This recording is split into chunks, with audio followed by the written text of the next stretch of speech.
It's been a few months since I made fun of the twisted, angry man-haters desperately trying to hide themselves under the umbrella of feminism.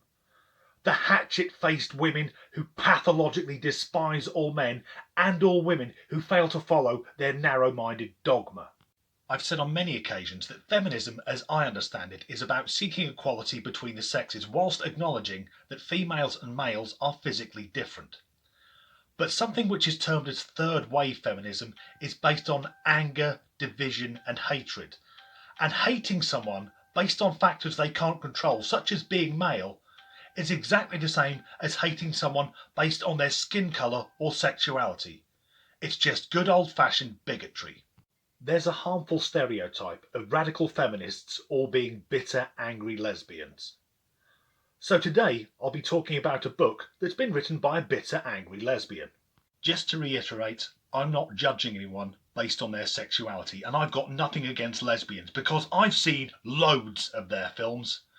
I know that every girls' college locker room is a rampant sapphic orgy, and that many young ladies discover that they're homosexual through an impromptu sexual encounter with their newly acquired stepmother. French author Alice Coffin, although I guess that's pronounced Alice Coffin with a load of phlegm and garlic, has written a book called Lesbian Genius, so she's modest as well, in which she puts forward the idea that all women should seek to eradicate men from their lives. Alice no longer reads books written by male authors, nor does she watch television, films, or listen to music that's been made by men. So she doesn't get to listen to Tchaikovsky, Beethoven, or the Beatles, or read the works of Shakespeare or Edgar Allan Poe. What a blinkered way to go through life. Miss Coffin goes on to say that as a child she wanted to be a boy, but realised that being a lesbian was a greater achievement. So feeling superior based on her gender and sexuality, things which she has no control over. That's no different to a load of cross-burning cousin fuckers thinking that they are racially superior because they were born white. That mindset is utterly repugnant. So let's take a look at the lady in question. For someone who wants to eradicate men, she is making an extraordinary effort to look like one. And this isn't the only anti-male writing to come out of France. Major publishing house HarperCollins are about to release a book titled I Hate Men, about why it's apparently okay to detest half of the world's population. Although the author is married, so that's one man she doesn't hate. And I bet he's the most henpecked, pathetic beta male imaginable. Come on, mate, fucking sort it out.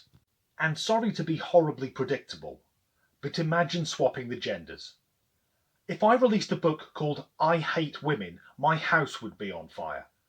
And I would get heckled in the street by ugly women with hairy armpits wearing tie-dye like they've just stepped out of 1993. And of course it works both ways. There are many disgusting men who hate all women, and this can be seen in the growing incel movement. Incel, if you're not aware, stands for involuntary celibate. These are guys who've given up on women. They've been rejected multiple times and instead they spend their time playing video games or posting on incel sites. And common topics of conversation on these message boards include why women deserve to be assaulted, violated and killed. And they wonder why they're still single. If there are any incels watching, a quick heads up. If your outlook on life is that females should be beaten, raped and murdered, you'll find the vast majority of the fairer sex find that a turn-off.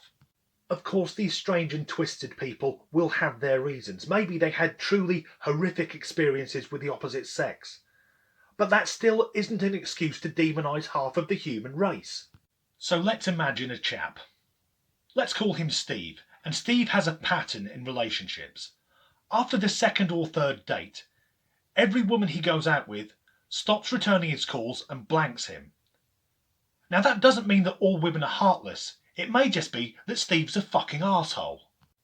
But there's another story in the news concerning angry feminists, because a statue in honour of Mary Wollstonecraft, the mother of feminism, has been unveiled. And given that for centuries women have been objectified, lusted after, demeaned and used for men's sexual gratification, the sculptor has scored a truly spectacular own goal. So, to represent the struggle and empowerment of women, here it is. Some random lass with her kit off. Why not just make a statue of Mary? Because if there was going to be a statue of a famous male figure from history, it's unlikely there'd just be a random bloke with his cock out. Sadly, there are very few statues of women in the UK, and unsurprisingly, this one has caused a bit of a backlash, but the sculptor, Maggie Hambling, has hit back saying that people don't understand it. And it's nice when an artist implies that everyone else is too thick to interpret their work. She said the figure is naked because clothes enslave women, and she represents every woman. Provided every woman is young, slim, athletic and white. But I look at that and think, well, she's got perky tits, but for God's sake, sort that bush out. It's not the 1970s. I'll bet that somewhere in the world there's a weirdo in his parents' basement looking at this representation of feminism, frantically tugging off. Oh, look, she's made of bronze. So if this represents all women, why didn't the artist just model it on herself? Because she looks a happy soul. And can't we try and be nicer to each other rather than seeking more division? Thanks for watching.